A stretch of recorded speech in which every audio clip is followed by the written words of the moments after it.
चलो जी। परम सत्कारयोग गुरु रूप साध संगत जी वਡਭਾਗੇ हाँ निता प्रति गुरमति ਦੀ ਸਿੱਖਿਆ ਹਾਸਲ ਕਰਨ ਵਾਸਤੇ ਅਸੀਂ ਜੁੜ ਬੈਠਦੇ ਹਾਂ।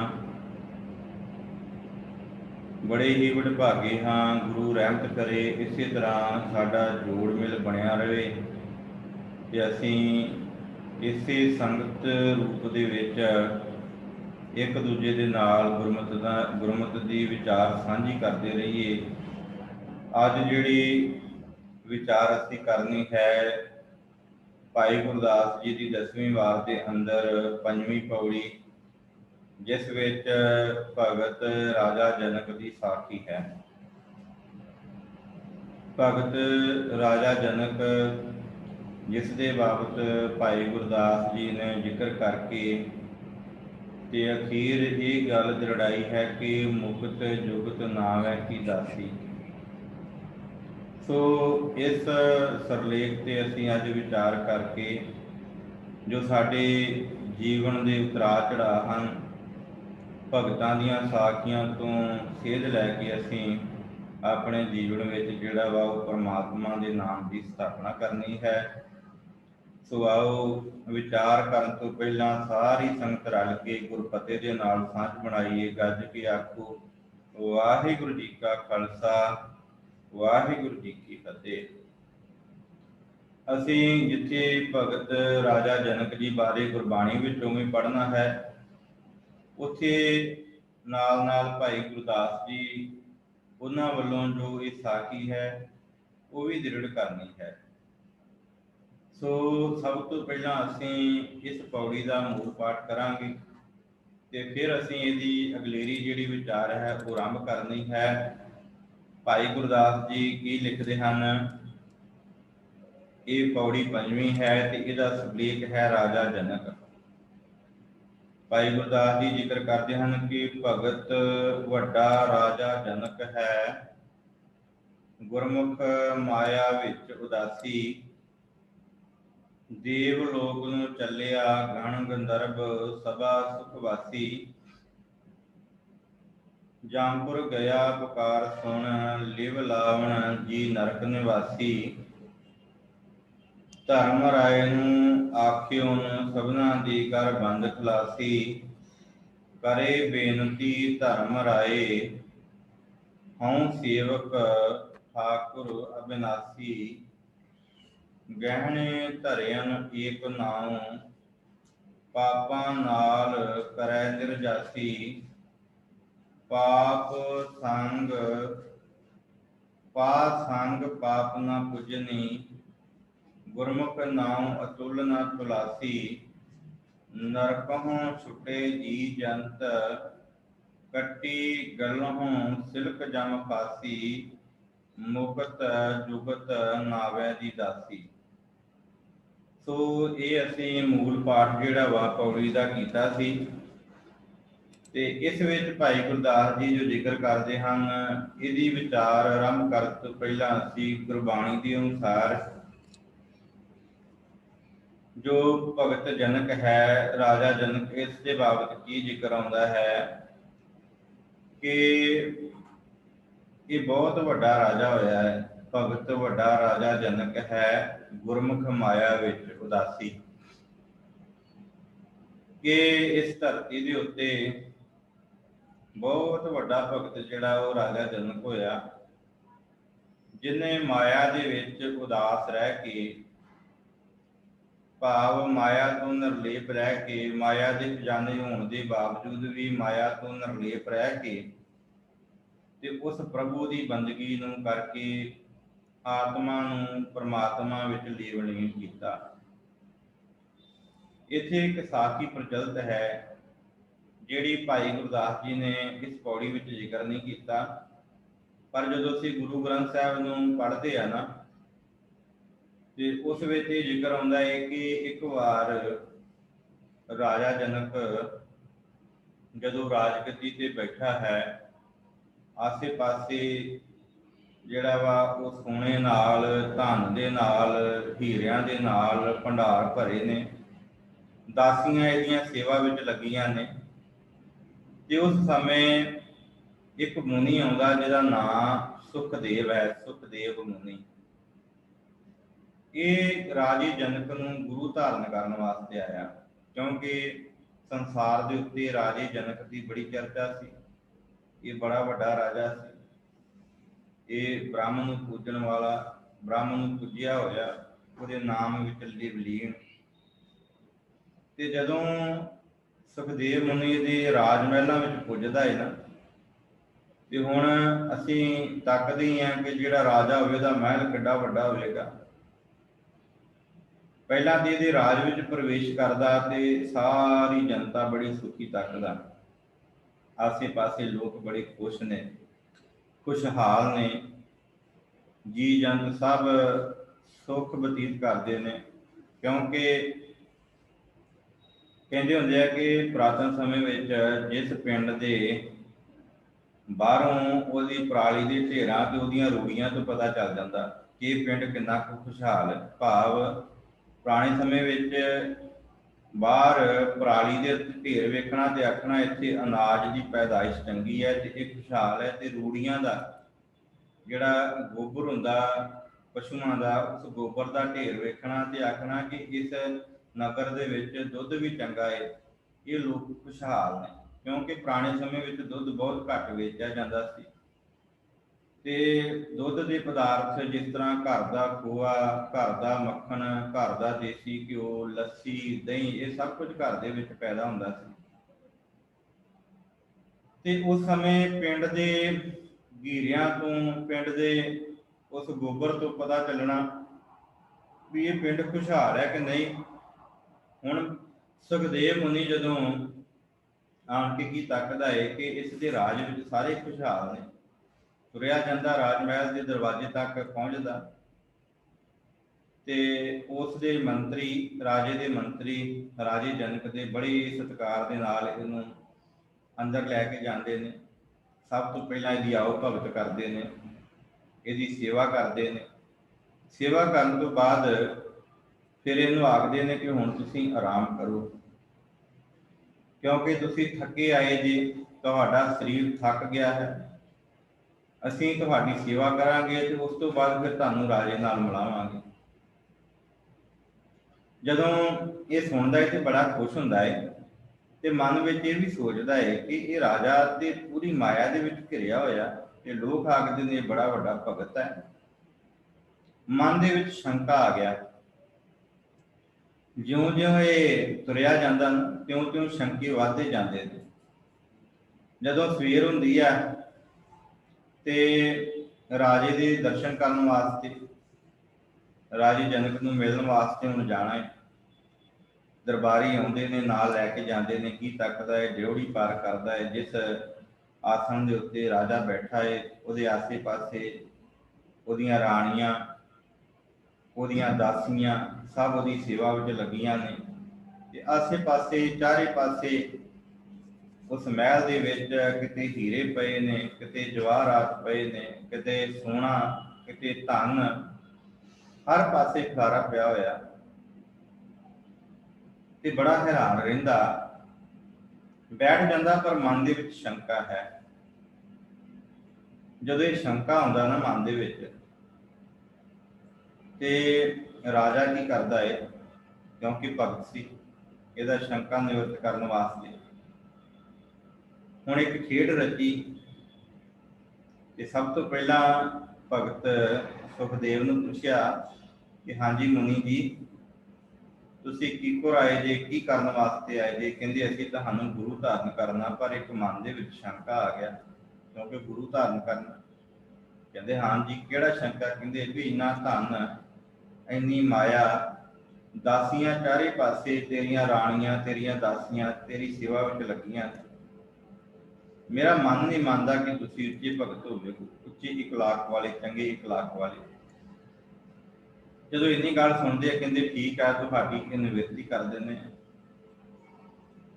ਫਿਰ ਆਖਿਆ ਕਿ ਤੁਸੀਂ ਅੱਜ ਦੀ ਰਾਤ ਠਹਿਰੋ, ਸਵੇਰੇ ਤੁਹਾਨੂੰ ਮਿਲਾਂਗੇ।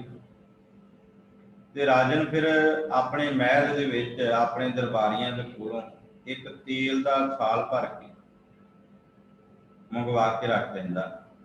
ਸਵੇਰ ਹੁੰਦੀ ਹੈ, ਦਰਬਾਰ ਸੱਜਦਾ ਹੈ ਤੇ ਇਹਨੂੰ ਬੁਲਾਇਆ ਜਾਂਦਾ ਸੁਖਦੇਵ ਮੁਨੀ ਨੂੰ।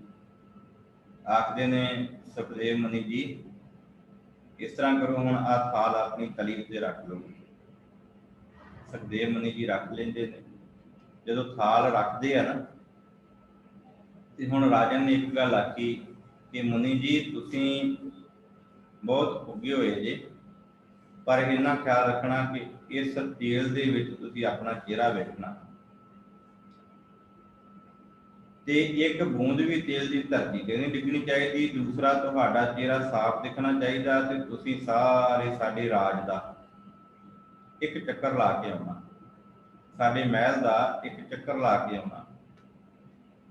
ਜਦੋਂ ਮੁਨੀ ਜੀ ਇਹ ਗੱਲ ਸੁਣਦੇ ਨੇ ਤੇ ਕਹਿੰਦੇ ਕੋਈ ਨਹੀਂ ਜੀ, ਜ਼ਰੂਰ।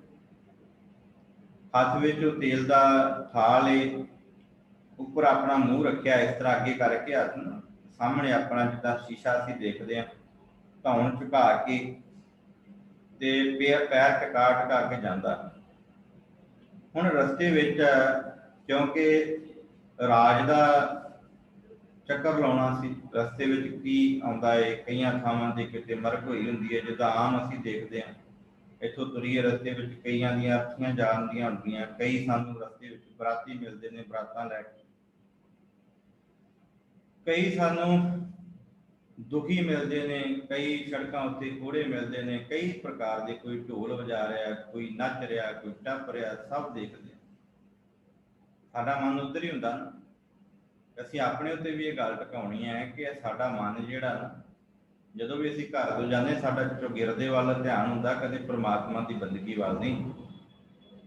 ਜਦੋਂ ਇਹ ਗੱਲ ਸੁਖਦੇਵ ਮੁਨੀ ਜੀ ਸੁਣਦੇ ਨੇ, ਨਿਕਲਦੇ ਨੇ, ਰਸਤੇ ਵਿੱਚ ਕਈ ਕੁਝ ਆਉਂਦਾ, ਪਰ ਮੁਨੀ ਜੀ ਪੂਰਾ ਧਿਆਨ ਇਤਿਆਦ ਵਰਤ ਕੇ ਤੇ ਇਸ ਥਾਲ ਵੱਲ ਧਿਆਨ ਰੱਖ ਕੇ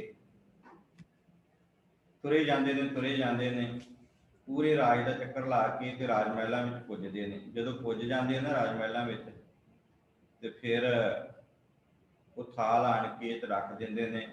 ਰਾਜਾ ਜਨਕ ਉੱਠ ਕੇ ਖਲੋ ਜਾਂਦੇ ਨੇ, ਸਤਿਕਾਰ ਕਰਦੇ ਨੇ ਤੇ ਫਿਰ ਆਖਦੇ ਨੇ ਹੁਣ ਮੁਨੀ ਜੀ ਸਾਨੂੰ ਦੱਸੋ ਕਿ ਰਸਤੇ ਵਿੱਚ ਤੁਹਾਨੂੰ ਕੀ ਕੁਝ ਮਿਲਿਆ। ਕਹਿੰਦੇ ਨਹੀਂ, ਮੇਰਾ ਕੇਵਲ ਖਿਆਲ ਜਿਹੜਾ ਸੀ ਉਹ ਇਸ ਥਾਲ ਦੇ ਵਿੱਚ ਤੇਲ, ਉਹਦੇ ਵਿੱਚ ਜਿਹੜਾ ਚਿਹਰਾ ਦਿਖ ਰਿਹਾ ਸੀ ਉਹਦੇ ਵੱਲ ਸੀ। ਕਹਿੰਦੇ ਰਸਤੇ ਵਿੱਚ ਸ਼ਹਿਨਾਈਆਂ ਵੱਜਦੀਆਂ ਹੋਣਗੀਆਂ, ਰਸਤੇ ਵਿੱਚ ਕਰਲਾਉਣ ਦੀਆਂ ਆਵਾਜ਼ਾਂ ਆਉਂਦੀਆਂ ਹੋਣਗੀਆਂ, ਤੁਹਾਨੂੰ ਕੀ ਸੁਣੀਆਂ? ਕਹਿੰਦੇ ਨਹੀਂ। ਰਸਤੇ ਵਿੱਚ ਕਈ ਰੋਗੀ, ਕਈ ਸੁਖੀ, ਕਈ ਦੁਖੀ ਤੁਹਾਨੂੰ ਮਿਲੇ ਹੋਣਗੇ। ਕਹਿੰਦੇ ਹੋਣਗੇ ਜ਼ਰੂਰ, ਪਰ ਮੇਰਾ ਖਿਆਲ ਜਿਹੜਾ ਸੀ ਤੁਸੀਂ ਹੁਕਮ ਕੀਤਾ ਸੀ, ਮੈਂ ਉਸ ਹੁਕਮ ਦੇ ਵਿੱਚ ਬੱਝ ਕੇ ਇਸ ਤੇਲ ਦੇ ਵੱਲ ਹੀ ਖਿਆਲ ਰੱਖਿਆ ਕਿ ਇਹ ਡੁੱਲ ਨਾ ਜਾਵੇ, ਤੇ ਦੂਸਰਾ ਮੈਂ ਆਪਣਾ ਚਿਹਰਾ ਹੀ ਤੱਕਦਾ ਰਹਿ ਗਿਆ, ਮੈਨੂੰ ਹੋਰ ਕੁਝ ਨਹੀਂ ਨਜ਼ਰ ਆਇਆ।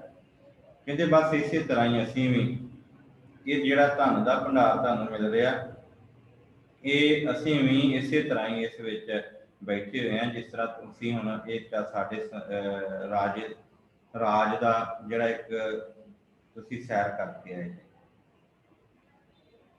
ਹੁਣ ਮੁਨੀ ਜੀ ਕਹਿੰਦੇ ਵੀ ਠੀਕ ਆ ਜੀ, ਹੁਣ ਮੈਂ ਤੁਹਾਨੂੰ ਗੁਰੂ ਧਾਰਨ ਕਰਨਾ। ਤੇ ਰਾਜਾ ਕਹਿੰਦਾ ਕਿ ਨਹੀਂ, ਜਦੋਂ ਸ਼ੰਕਾ ਆ ਜਾਵੇ ਫਿਰ ਗੁਰੂ ਨਹੀਂ ਧਾਰਨ ਕੀਤਾ ਜਾ ਸਕਦਾ। ਜਦੋਂ ਤੱਕ ਸ਼ੰਕਾ ਨਹੀਂ ਨਾ ਨਿਵਰਤ ਹੁੰਦਾ, ਉਦੋਂ ਤੱਕ ਜਿਹੜਾ ਵਾ ਉਹ ਅਸੀਂ ਗੁਰੂ ਜਿਹੜਾ ਵਾ ਉਹ ਦਕਸ਼ਨਾ ਨਹੀਂ ਦੇ ਸਕਦੇ। ਹੁਣ ਮੁਨੀ ਬੜਾ ਨਿਰਾਸ਼ ਹੋ ਕੇ ਚਲਾ ਜਾਂਦਾ, ਮਨ ਵਿੱਚ ਪਛਤਾਉਂਦਾ ਕਿ ਇਹ ਕੀ ਭਾਣਾ ਵਾਪਰ ਗਿਆ। ਤੇ ਫਿਰ ਜਦੋਂ ਇਹ ਗੱਲ ਸੁਣ ਕੇ ਤੇ ਮੁਨੀ ਵਾਪਸ ਚਲਾ ਜਾਂਦਾ, ਫਿਰ ਕੋਈ ਉੱਚੀ ਸੁਰਤ ਵਾਲਾ ਭਗਤ ਮਿਲਦਾ, ਉਹ ਆਖਦਾ ਕਿ ਇਸ ਤਰ੍ਹਾਂ ਕਰ, ਆਪਣੇ ਮਨ ਨੂੰ ਨੀਵਾਂ ਕਰਕੇ ਜਾ। ਜਦੋਂ ਮਨ ਨੀਵਾਂ ਕਰਕੇ ਜਾਵੇਂਗਾ, ਭਾਂਡਾ ਖਾਲੀ ਕਰਕੇ ਜਾਵੇਂਗਾ, ਤੇ ਫਿਰ ਉਸ ਵਿੱਚ ਵਸਤ ਪੈ ਜਾਊਗੀ। ਕਹਿੰਦੇ ਠੀਕ ਹੈ ਜੀ। ਗੁਰੂ ਰਾਮਦਾਸ ਪਾਤਸ਼ਾਹ ਜੀ ਇੱਕ ਉਹਨਾਂ ਦਾ ਸ਼ਬਦ ਹੈ, ਜਿਹੜੇ ਜਦੋਂ ਜਾਂਦਾ ਨਾ ਉੱਥੇ ਬ੍ਰਹਮ ਭੋਜ ਹੁੰਦਾ, ਬ੍ਰਹਮ ਭੋਜ ਭਾਵ ਉੱਥੇ ਬੜੇ ਬੜੇ ਰਿਸ਼ੀ ਮੁਨੀ ਆਉਂਦੇ ਨੇ, ਜਿਨ੍ਹਾਂ ਦਾ ਲੰਗਰ ਪ੍ਰਸ਼ਾਦਾ ਪਾਣੀ ਜਿਹੜਾ ਉਹ ਰਾਜਾ ਵਰਤ ਉਹਨਾਂ ਨੂੰ ਛਕਾਉਂਦਾ। ਕਿ ਜਦੋਂ ਇਹ ਜਾ ਕੇ ਤੱਕਦਾ ਹੈ ਕਿ ਉਹ ਸਾਰੇ ਪ੍ਰਸ਼ਾਦਾ ਛਕ ਰਹੇ ਆ, ਤੇ ਜਿੱਥੇ ਉਹ ਝੂਠੀਆਂ ਪੱਤਲਾਂ ਸੁੱਟੀਆਂ ਜਾਂਦੀਆਂ ਨੇ, ਉਧਰ ਨੂੰ ਨਿਗਾਹ ਕਰਕੇ ਤੁਰ ਪੈਂਦਾ ਤੇ ਉੱਥੇ ਜਾ ਕੇ ਖਲੋ ਜਾਂਦਾ। ਹੁਣ ਉੱਚੀ ਥਾਂ ਤੋਂ ਥੱਲੇ ਪੱਤਲਾਂ ਸੁੱਟੀਆਂ ਜਾਂਦੀਆਂ। ਅੱਜ ਵੀ ਕਈ ਜਗ੍ਹਾ ਤੇ ਵੇਖੋਗੇ ਜਿਹੜੇ ਪੱਤਰ ਡੂੰਘੇ ਹੁੰਦੇ ਹਨ, ਅੱਜ ਵੀ ਪੈਲਸਾਂ ਵਿੱਚ ਵੀ ਤੱਕੋਗੇ ਨਾ ਤਾਂ ਉੱਥੇ ਵੀ ਇੱਕ ਬਣਾਈ ਹੁੰਦੀ ਜਗ੍ਹਾ, ਉਹ ਉੱਚੀ ਥਾਂ ਦੇ ਉੱਤੋਂ ਥੱਲੇ ਟੋਏ 'ਚ ਸੁੱਟੀ ਜਾਂਦੇ ਨੇ। ਟੋਆ ਪੁੱਟਿਆ ਜਾਂਦਾ ਜਾਂ ਉਹਦਾ ਚੌਗਿਰਦਾ ਬਣਾਇਆ ਹੁੰਦਾ, ਉਹਦੇ ਵਿੱਚ ਸੁੱਟ ਦਿੰਦੇ ਨੇ। ਫਿਰ ਕਈ ਦੱਬ ਦਿੰਦੇ ਨੇ ਤੇ ਕਈ ਉਹਨੂੰ ਅੱਗ ਲਾ ਦਿੰਦੇ ਨੇ, ਸਾੜ ਦਿੰਦੇ ਨੇ। ਹੁਣ ਜਦੋਂ ਇਹ ਤਾਕਤ ਆਏ ਤਾਂ ਉੱਥੇ ਜਾ ਕੇ ਖਲੋ ਜਾਂਦਾ। ਗੁਰੂ ਰਾਮਦਾਸ ਪਾਤਸ਼ਾਹ ਜੀ ਕਹਿੰਦੇ ਫਿਰ ਇਹ ਆਪਣਾ ਸਿਰ ਉਸ ਪੱਤਲਾਂ ਦੇ ਥੱਲੇ ਕਰ ਦਿੰਦਾ। ਇਹ ਫਿਰ ਆਪਣੀ ਜਿਹੜੀ ਜਾਤ ਆ ਨਾ ਉੱਚੀ ਕੁੱਲ, ਉਹਨੂੰ ਨਹੀਂ ਦੇਖਦਾ, ਛੱਡ ਦਿੰਦਾ।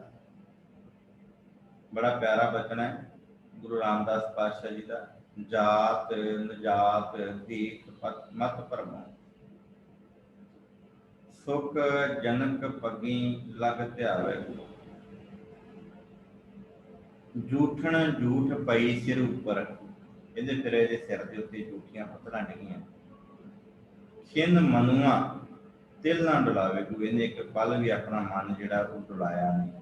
ਜਿਸ ਤਰ੍ਹਾਂ ਉਹ ਤੇਲ ਦਾ ਭਰਿਆ ਥਾਲ ਲੈ ਕੇ ਗਿਆ ਸੀ ਨਾ, ਉਸੇ ਤਰ੍ਹਾਂ ਹੁਣ ਆਪਣਾ ਮਨ ਸਥਿਰ ਕਰ ਲਿਆ। ਜਦੋਂ ਇਹ ਸਾਰੀ ਖਬਰ ਰਾਜੇ ਨੂੰ, ਰਾਜੇ ਜਨਕ ਨੂੰ ਪਤਾ ਚੱਲਦੀ ਹੈ ਤੇ ਉਹ ਫਿਰ ਇਹਨੂੰ ਬੁਲਾਉਂਦਾ, ਗੱਲ ਨਾਲ ਲਾ ਲੈਂਦਾ ਤੇ ਫਿਰ ਇਹਨੂੰ ਜਿਹੜਾ ਉਹ ਉਪਦੇਸ਼ ਦਿੰਦਾ।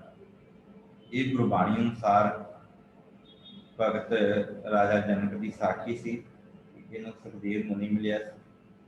ਤੇ ਦੂਜੀ ਸਾਖੀ ਹੋਣਾ ਹੈ ਭਾਈ ਗੁਰਦਾਸ ਜੀ ਦੀ, ਜਿਸ ਵਿੱਚ ਭਾਈ ਗੁਰਦਾਸ ਜੀ ਜ਼ਿਕਰ ਕਰਦੇ ਨੇ ਕਿ ਅਸੀਂ ਵਾਧਾ ਫਿਰ ਕਰਾਂਗੇ। ਪਹਿਲਾਂ ਅਸੀਂ ਇਹਦੀ ਸਾਖੀ ਜਿਹੜੀ ਹੈ ਭਾਈ ਗੁਰਦਾਸ ਜੀ ਵਾਲੀ ਫਿਰ ਮੈਂ ਬੇਨਤੀ ਕਰਾਂ ਕਿ ਹੁਣ ਦੂਜੀ ਸਾਖੀ ਜਿਹੜੀ ਹੈ ਭਾਈ ਗੁਰਦਾਸ ਜੀ ਨੇ ਇਹਦੇ ਵਿੱਚ ਕੀ ਜ਼ਿਕਰ ਕੀਤਾ ਕਿ ਇਹ ਬੜਾ ਵੱਡਾ ਰਾਜਾ ਭਗਤ ਸੀ, ਮਾਇਆ ਦੇ ਵਿੱਚ ਬੜਾ ਉਦਾਸ ਰਹਿੰਦਾ ਸੀ, ਬੜੀ ਬੰਦਗੀ ਕਰਦਾ ਸੀ। ਤੇ ਬੰਦਗੀ ਕਰਦਿਆਂ ਕਰਦਿਆਂ ਇਸ ਸੰਸਾਰ ਦੇ ਉੱਤੇ ਇਹਦੀ ਆਤਮਾ ਜਿਹੜੀ ਪਰਮਾਤਮਾ ਵਿੱਚ ਲਿਵ ਲੀਨ ਹੋ ਗਈ ਸੀ। ਸਮਾਂ ਬਣਿਆ, ਅੰਤਮ ਸਮਾਂ ਆਇਆ ਤੇ ਇਹਨੂੰ ਸਵਰਗਾਂ ਦਾ, ਕਿਉਂਕਿ ਉਹਨੇ ਨਾਮ ਜਪਿਆ ਸੀ, ਬੰਦਗੀ ਕੀਤੀ ਸੀ ਤੇ ਸਵਰਗ ਲੋਕ ਜਾਣਾ ਸੀ, ਲੈਣ ਵਾਸਤੇ ਵੀ ਹੁਣ ਜੰਮ ਨਹੀਂ। ਉਹਦੀ ਦਰਗਾਹ ਦੇ ਉੱਤੋਂ ਜਿਹੜੇ ਨੇ ਉਹ ਦੇਵਤੇ ਆਏ ਨੇ ਲੈਣ ਵਾਸਤੇ। ਜਦੋਂ ਜਾਂਦੇ ਨੇ ਤੇ ਕੀ ਤੱਕਦੇ ਨੇ ਕਿ ਰਸਤੇ ਵਿੱਚ ਜਿੱਥੇ ਆਉਣਾ ਹੈ ਨਰਕ, ਨਰਕਾਂ ਦੀ ਪੁਰੀ, ਉਹਦੇ ਲਾਗੋਂ ਦੀ ਲੰਘਦੇ ਨੇ ਤੇ ਰਸਤੇ ਵਿੱਚ ਇਹਦੇ ਕੰਨਾਂ ਵਿੱਚ ਆਵਾਜ਼ ਆਉਂਦੀ ਆ, ਕਰਲਾਉਂਦੇ ਨੇ, ਕੋਈ ਰੋ ਰਿਹਾ, ਕੋਈ ਚੀਕਾਂ ਮਾਰ ਰਿਹਾ, ਕੋਈ ਤਾਹਾਂ ਮਾਰ ਰਿਹਾ। ਦੇਵ ਲੋਕ ਨੂੰ ਪੁੱਛਦੇ ਨੇ, ਇਹ ਦੇਵਪੁਰੀ ਦੇ ਦੇਵ ਲੋਕੋ, ਮੈਨੂੰ ਸਮਝਾਉਣਾ ਕਰੋ ਕਿ ਇਹ ਜਿਹੜੇ ਲੋਕ ਕਿੱਥੋਂ ਚੀਕਾਂ ਮਾਰ ਰਹੇ ਨੇ, ਕਿਉਂ ਇਹਨਾਂ ਦੀ ਕੁਰਲਾਹਟ ਆ ਰਹੀ ਹੈ। ਕਹਿੰਦੇ ਇਹਨਾਂ ਨੇ ਧਰਤੀ ਉੱਤੇ ਜਾ ਕੇ ਪਾਪ ਕਮਾਇਆ, ਜਿਸ ਪਾਪ ਦੀ ਸਜ਼ਾ ਇਹਨਾਂ ਨੂੰ ਹੁਣ ਇੱਥੇ ਨਰਕਪੁਰੀ ਵਿੱਚ ਜਾ ਕੇ ਮਿਲਦੀ ਹੈ।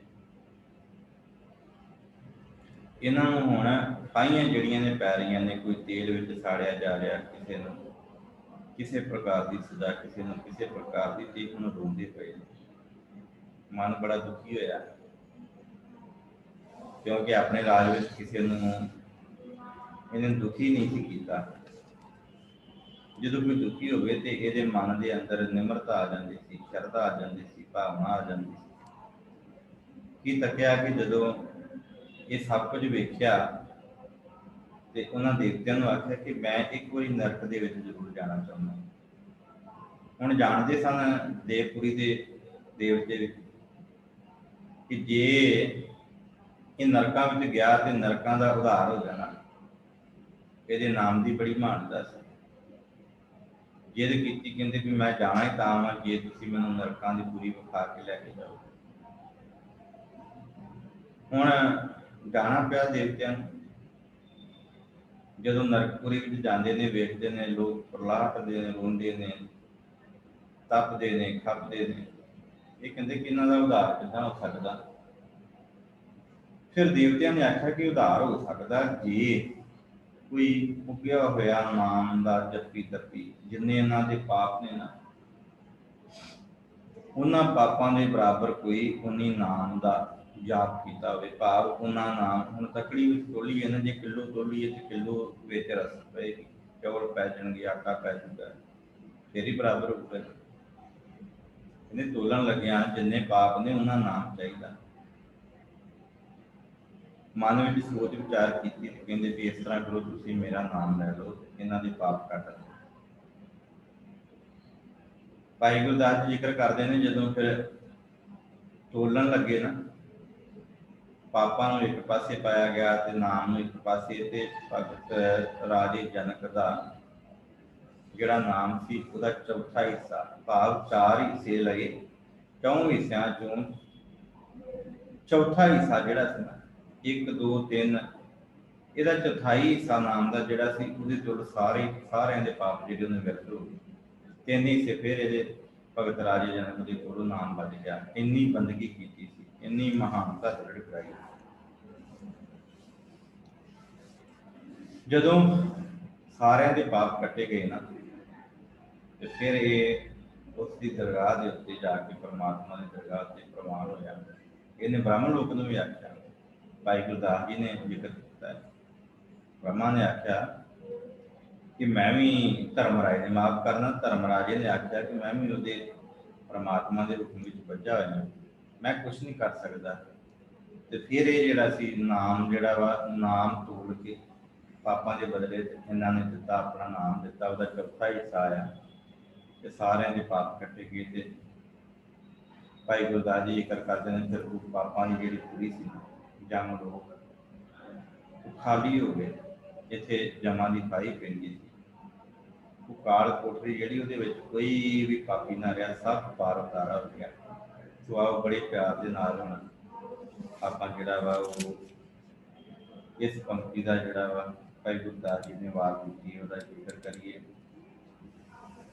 ਭਾਈ ਗੁਰਦਾਸ ਜੀ ਬਚਨ ਕਰਦੇ ਨੇ ਕਿ ਭਗਤ ਵੱਡਾ ਰਾਜਾ ਜਨਕ ਹੈ, ਗੁਰਮੁਖ ਮਾਇਆ ਵਿੱਚ ਉਦਾਸੀ। ਰਾਜਾ ਭਗਤ ਭਾਵ ਜਨਕ ਰਾਜਾ ਬਹੁਤ ਵੱਡਾ ਭਗਤ ਸੀ, ਤਪ ਵਾਲਾ ਸੀ, ਜਿਹਦੇ ਕੋਲ ਮਾਇਆ ਦੇ ਭੰਡਾਰ ਭਰੇ ਸਨ। ਗੁਰਮੁਖ ਮਾਇਆ ਵਿੱਚ ਉਦਾਸੀ, ਪਰ ਇਹ ਜਿਹੜਾ ਗੁਰਮੁਖ ਸੀ, ਇਹਨੂੰ ਗੁਰਮੁਖ ਦੀ ਉਪਾਧੀ ਦਿੱਤੀ ਗਈ। ਜਿਹੜਾ ਗੁਰੂ ਆਪਣੇ ਇਸ਼ਟ ਨੂੰ ਯਾਦ ਕਰਦਿਆਂ ਹੋਇਆਂ ਮਾਇਆ ਵਿੱਚ ਵੀ ਉਦਾਸ ਰਿਹਾ। ਸਾਰੀ ਜ਼ਿੰਦਗੀ ਇਹਨੇ ਬੰਦਗੀ ਕੀਤੀ, ਇਹਨਾਂ ਧਨ ਹੋਣ ਦੇ ਬਾਵਜੂਦ ਵੀ ਇਹਨੇ ਅਹੰਕਾਰ ਨਹੀਂ ਕੀਤਾ। ਇਹਦੇ ਮਨ ਵਿੱਚ ਰੱਤਾ ਪਰ ਵੀ ਅਹੰਕਾਰ ਨਹੀਂ ਆਇਆ। ਇੱਥੇ ਮੈਂ ਆਪ ਜੀ ਦੇ ਗਿਆਨ ਵਿੱਚ ਇੱਕ ਗੱਲ ਜ਼ਰੂਰ ਕਰਨੀ ਚਾਹੁੰਦਾ ਕਿ ਕੁਝ ਇਤਿਹਾਸਕਾਰਾਂ ਨੇ, ਜਿੱਥੇ ਭਾਈ ਕਾਹਨ ਸਿੰਘ ਨਾਭਾ ਜੀ ਨੇ ਵੀ ਜ਼ਿਕਰ ਕੀਤਾ ਕਿ ਇਹ ਜਨਕ ਜਿਹੜੀ ਉਪਾਧੀ ਸੀ, ਇਹਨਾਂ ਦੇ ਪੁਰਖਿਆਂ ਤੋਂ ਜਿੰਨੇ ਵੀ ਰਾਜੇ ਹੋਏ ਨੇ ਸਾਰੇ ਬੰਦਗੀ ਵਾਲੇ ਸਨ। ਇਹਨਾਂ ਦੇ ਵੱਡੇ ਪੁਰਖੇ ਇੱਕ ਜਨਕ ਹੋਇਆ, ਜਿਹਨੇ ਇਸ ਧਰਤੀ ਦੇ ਉੱਤੇ ਆਣ ਕੇ ਤਪ ਸਾਧਿਆ, ਤੇ ਉਸ ਤੋਂ ਜਿਹੜਾ ਵਾ ਜਨਕ ਪੈ ਗਿਆ। ਜਿੱਦਾਂ ਅਸੀਂ ਅੱਜ ਦੇ ਸਮੇਂ ਗੋਤਰਾਂ ਲਾ ਲਈਆਂ ਨਾ, ਜਾਂ ਕੋਈ ਸਾਡਾ, ਜਿਸ ਤਰ੍ਹਾਂ ਸਾਡਾ ਕੋਈ ਕਾਰੋਬਾਰ ਹੋਵੇ ਤੇ ਸਾਡੇ ਘਰ ਨੂੰ ਜਿਹੜਾ ਵਾ ਕੋਈ ਤਖੱਲੁਸ ਮਿਲ ਜਾਵੇ, ਜਿਸ ਤਰ੍ਹਾਂ ਕੋਈ ਦਾ ਵੱਡਾ ਕਾਰੋਬਾਰ ਹੋਵੇ, ਅਸੀਂ ਕਹਿ ਦਿੰਦੇ ਹਾਂ ਸੇਠ ਆ, ਤੇ ਫਿਰ ਉਹ ਸਾਰੇ ਉਹਨਾਂ ਨੂੰ ਸੇਠ ਆਖਦੇ ਨੇ। ਜਾਂ ਜਿਸ ਤਰ੍ਹਾਂ ਕੋਈ ਆੜਤੀ ਹੋਵੇ, ਜਿਹਦੇ ਕੋਲ ਆੜਤ ਹੋਵੇ ਫਸਲਾਂ ਦੀ, ਉਹ ਆੜਤੀ ਵੱਜਦੇ ਨੇ। ਕਿਹਨਾਂ ਦੇ ਘਰ ਜਾਣਾ ਜੀ? ਆੜਤੀਆਂ ਦੇ ਘਰ। ਜੇ ਕੋਈ ਲੰਬੜਦਾਰ ਹੈ ਤੇ ਅਸੀਂ ਕਹਿ ਦਿੰਦੇ ਹਾਂ ਕਿ ਲੰਬੜਦਾਰਾਂ ਦੇ ਘਰ ਜਾਣਾ। ਜੇ ਕੋਈ ਇੱਕ ਵਾਰੀ ਸਰਪੰਚ ਬਣ ਜਾਵੇ, ਅਸੀਂ ਕਹਿ ਦਿੰਦੇ ਸਰਪੰਚਾਂ ਦੇ ਘਰ ਜਾਣਾ, ਭਾਵੇਂ ਉਹ ਮੌਜੂਦਾ ਹੋਵੇ ਜਾਂ ਨਾ ਹੋਵੇ। ਆਖਦੇ ਨੇ ਹਾਂਜੀ ਫਲਾਣੇ ਸਿੰਘ ਜੀ ਸਰਪੰਚ ਜੀ, ਉਹਨਾਂ ਦੇ ਘਰ ਜਾਣਾ। ਫਲਾਣੇ ਜੀ ਉਹ ਲੰਬੜਦਾਰ ਹੁੰਦੇ ਸੀ, ਉਹਨਾਂ ਦੇ ਘਰ ਜਾਣਾ। ਇੱਕ ਉਪਾਧੀ ਮਿਲ ਜਾਂਦੀ ਸੀ। ਤੇ ਇਹ ਵੀ ਜ਼ਿਕਰ ਆਉਂਦਾ ਹੈ ਮਹਾਨਪੁਰਸ਼ ਦੇ ਵਿੱਚ ਕਿ ਇਹ ਜਨਕ ਜਿਹੜਾ ਸੀ ਕਾਦੇ ਇਹਦੇ ਵਡੇਰਿਆਂ ਤੋਂ, ਇਸ ਰਾਜੇ ਦੇ ਵਡੇਰਿਆਂ ਤੋਂ ਚੱਲਦਾ ਆ ਰਿਹਾ, ਤੇ ਸਾਰੇ ਹੁਣ ਰਾਜਾ ਜਨਕ ਕਰਕੇ ਸਾਰਿਆਂ ਨੂੰ ਜਾਣਿਆ ਜਾਂਦਾ ਸੀ। ਇਹਨਾਂ ਦੇ ਨਾਮ ਨੇ ਹੁਣ ਸਾਰਿਆਂ ਨੂੰ ਜਿਹੜਾ ਰਾਜਾ ਜਨਕ ਕਰਕੇ ਜਾਣਿਆ ਜਾਂਦਾ ਸੀ। ਜਦੋਂ ਇਹ ਆਪਣੇ ਰਾਜ ਵਿੱਚ ਰਾਜ ਭੋਗਦਿਆਂ ਹੋਇਆ ਅੰਤ ਸਮਾਂ ਆਉਂਦਾ ਨਾ, ਤੇ ਭਾਈ ਗੁਰਦਾਸ ਜੀ ਲਿਖਦੇ ਨੇ, ਦੇਵ ਲੋਕ ਨੂੰ ਚੱਲਿਆ ਗਣ ਗੰਧਰਵ ਸਭਾ ਸੁਖ ਵਾਸੀ। ਹੁਣ ਜਿਹੜੇ ਲੈਣ ਆਏ ਆ ਨਾ ਦੇਵ ਲੋਕ ਦੇ ਵਿੱਚੋਂ ਬ੍ਰਹਮਾ ਦੇ, ਜਿਨ੍ਹਾਂ ਦੇ ਕੋਲ ਜਾ ਕੇ ਰਾਜ ਸਭਾ ਦੇ ਵਿੱਚ ਜਾ ਕੇ ਇਹਨਾਂ ਸਤਿਯੁਗ ਲੈਣਾ ਸੀ। ਭਾਈ ਗੁਰਦਾਸ ਜੀ ਕਹਿੰਦੇ ਨੇ ਜਦੋਂ ਚੱਲੇ ਨੇ ਦੇਵ ਲੋਕ ਨੂੰ, ਇਹ ਬੜੇ ਮਨ ਦੇ ਉੱਤੇ ਸਕੂਨ ਹੈ, ਸਕੂਨ ਭਰਿਆ ਇਹਨਾਂ ਦਾ ਚਿਹਰਾ ਹੈ। ਜਦੋਂ ਤੁਰੇ ਜਾਂਦੇ ਨੇ ਤੇ ਨਾਲ ਨਾਲ ਭਾਈ ਗੁਰਦਾਸ ਜੀ ਕਹਿੰਦੇ ਨੇ ਇਹਦੇ ਨਾਲ ਜਿਹੜੇ ਦੇਵਤੇ ਨਾ ਗੰਧਰਵ ਭਾਵ ਦੇਵਤੇ, ਉਹ ਗਾਉਂਦੇ ਨੇ ਪਰਮਾਤਮਾ ਦੀ ਉਸਤਤ ਗਾਉਂਦੇ ਨੇ, ਉਹਦੀ ਗੁਣਾਂ ਦੀ ਟਹਿਲ ਕਰਦੇ ਨੇ ਕਿ ਅਸੀਂ ਭਗਤ ਨੂੰ ਲੈਣ ਵਾਸਤੇ ਆਏ ਹਾਂ ਤੇ ਭਗਤੀ ਦੇ ਘਰ ਚੱਲੇ ਹਾਂ, ਇਸ ਆਤਮਾ ਨੂੰ ਪਰਮਾਤਮਾ ਦੇ ਨਾਲ ਮਿਲਾਉਣ ਚੱਲੇ ਹਾਂ। ਤੇ ਕੀ ਜ਼ਿਕਰ ਆਉਂਦਾ ਹੈ ਕਿ ਜਮਪੁਰ ਗਿਆ ਪੁਕਾਰ ਸੁਣ ਲਿਵ ਲਾਵਣ ਜੀ ਨਰਕ ਨਿਵਾਸੀ। ਜਦੋਂ ਤੁਰਦੇ ਜਾਂਦੇ ਨੇ ਰਸਤੇ ਵਿੱਚ ਜਮਾਂ ਦੀ ਤੁਰੀ ਆਉਂਦੀ, ਉੱਥੋਂ ਪੁਕਾਰ ਸੁਣਦੇ ਨੇ, ਲੋਕ ਰਲਾਉਂਦੇ ਨੇ, ਰੋਂਦੇ ਨੇ ਉੱਚੀ ਉੱਚੀ।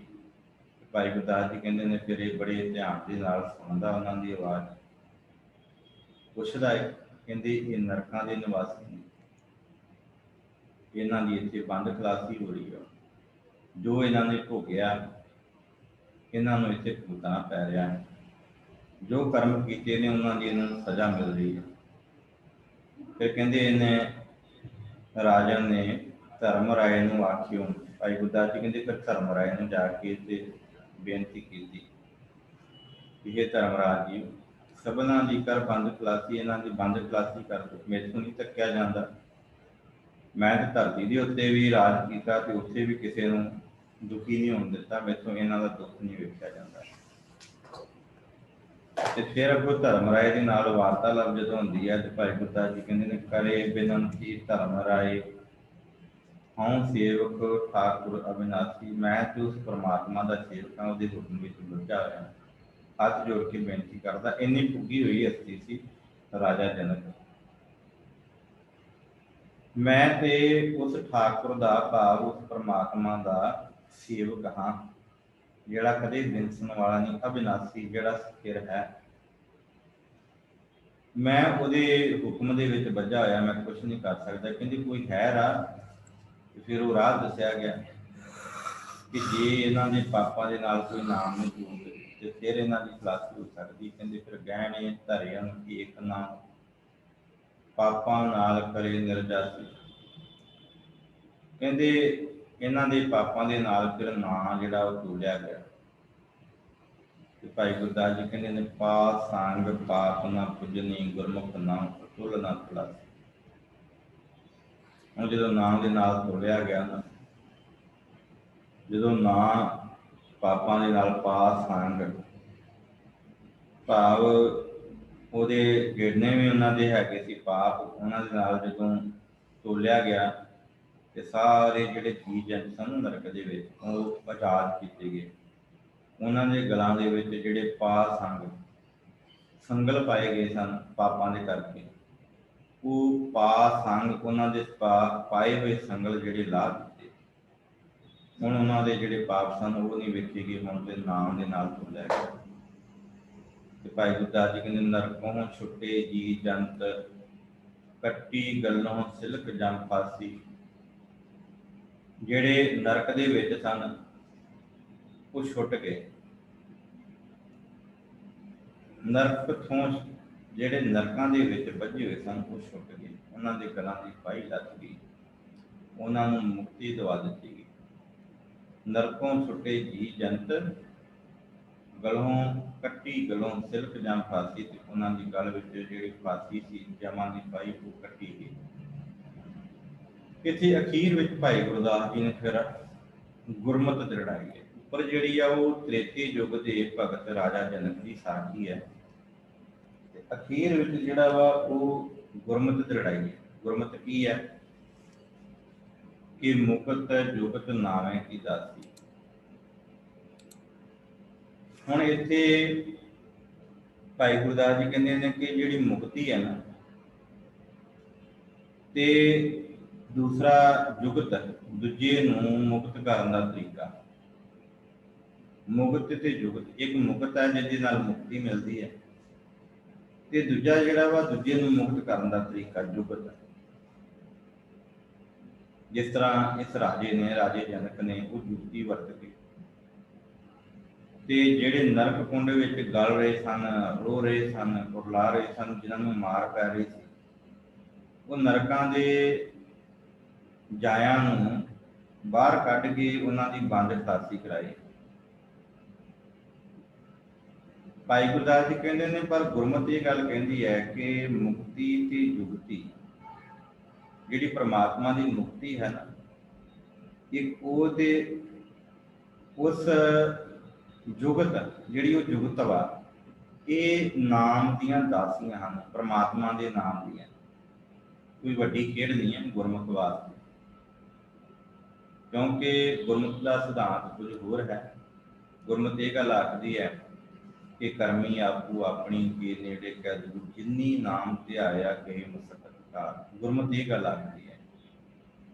ਇਸ ਕਰਕੇ ਕਿਉਂਕਿ ਬੜੀ ਵਾਰ ਅਸੀਂ ਤੱਕਦੇ ਹਾਂ, ਗੁਰਬਾਣੀ ਇਹ ਗੱਲ ਆਖਦੀ ਹੈ ਕਿ ਇਸ ਸੰਸਾਰ ਦੇ ਉੱਤੇ ਜਦੋਂ ਪਾਪੀ ਨੇ ਉਹ ਕਰਲਾਉਂਦੇ ਨੇ, ਧਰਤੀ ਦੇ ਉੱਤੇ ਵੀ ਪਾਪੀ ਕਰਲਾਉਂਦੇ। ਗੁਰਮਤਿ ਇਹ ਗੱਲ ਕਹਿੰਦੀ ਹੈ ਕਿ ਅਗਲਾ ਨਹੀਂ ਪਤਾ, ਪਰ ਇਸ ਧਰਤੀ ਦੇ ਉੱਤੇ ਜਿਹੜਾ ਵਾ ਨਾ, ਧਰਤੀ ਦੇ ਉੱਤੇ ਵੀ ਜਿਹੜੇ ਨਰਕ ਕੁੰਡ ਵਿੱਚ ਗਲ ਰਹੇ ਨੇ ਨਾ, ਉਹ ਵੀ ਰੋਂਦੇ ਨੇ।